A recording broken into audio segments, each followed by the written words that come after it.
आज ही Doubtnut app download करें। Doubtnut पर अपने सभी गणित, रसायन विज्ञान, भौतिक विज्ञान और जीव विज्ञान के डाउट्स का करो सफाया। बस प्रश्न की फोटो खींचो, एक ही प्रश्न को क्रॉप करो और तुरंत वीडियो सोल्यूशन पाओ। अभी डाउनलोड करें।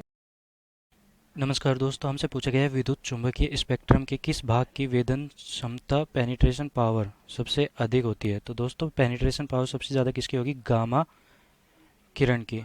सबसे पहले हम समझ लेते हैं कि विद्युत चुम्बकीय स्पेक्ट्रम की होता क्या है कि विद्युत चुम्बकीय जो तरंग होती है, विद्युत चुम्बकीय स्पेक्ट्रम पहले लिख लेते हैं। स्पेक्ट्रम, इसमें होता क्या है कि विद्युत चुम्बकीय तरंगों का समूह होता है। विद्युत चुम्बकीय, यहाँ पे मैं वी को विद्युत बोलूँगा, चुम्बकीय और तरंग का समूह।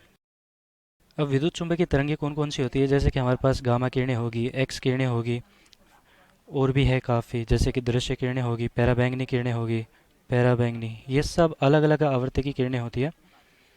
और अलग अलग आवृत्ति की पैराबैंगनी विद्युत चुम्बकीय तरंग को, अलग अलग आवृत्ति की जो तरंगे होती है, मतलब विद्युत चुम्बकीय तरंगे होती है, वो अलग अलग विहार करती है। जैसे कि यहाँ पे गामा किरण हो जाती है, फिर एक्स किरण की कुछ आवृत्ति होती है, दृश्य किरण की कुछ अलग आवृत्ति होती है, और दृश्य किरण में जैसे कि लाल हो गया, हरा हो गया, इन सब की आवृत्ति अलग अलग होती है।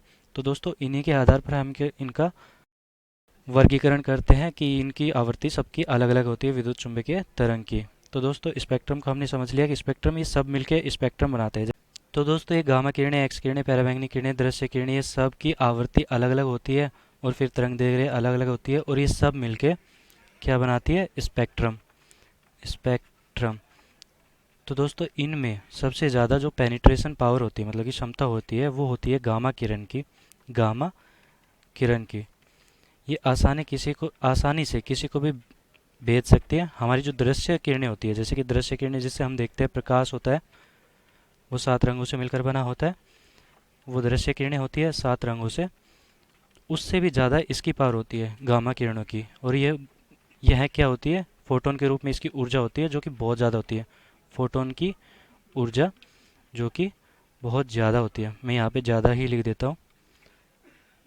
तो दोस्तों, सबसे ज़्यादा पेनिट्रेशन पावर होती है, जो वेदन क्षमता होती है, वो गामा किरणों की हो सकती है। वेदन क्षमता का मतलब क्या हुआ कि कोई, मान लो कि मनुष्य खड़ा है यहाँ पे, और उसको भी भेज जाए, तो उसे कहते हैं, मतलब कि उसके आर पार निकल जाती है और पता भी नहीं लगता, उसे ही भेदन क्षमता कहेंगे।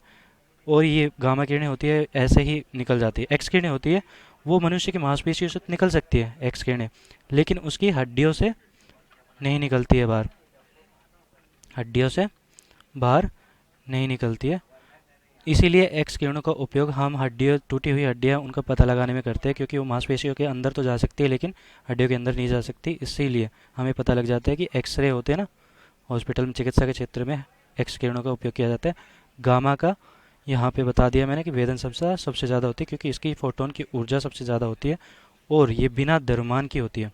कोई द्रव्यमान नहीं होता इनका, ना ही कोई आवेश होता है, तो आवेश भी नहीं होता और द्रव्यमान भी नहीं होता, इसलिए इनकी पावर, जो वेदन क्षमता होती है, वो बहुत ज़्यादा होती है। और यही दोस्तों हमारा उत्तर हो जाएगा, क्या? गामा किरणें। धन्यवाद। कक्षा 6 से 12वीं से लेकर नीट, IIT, JEE वो एडवांस के लेवल तक 1 करोड़ से ज्यादा छात्रों का भरोसा। आज ही डाउनलोड करें डाउटनेट ऐप या व्हाट्सएप करें अपने सारे डाउट्स 8400 400 400 पर।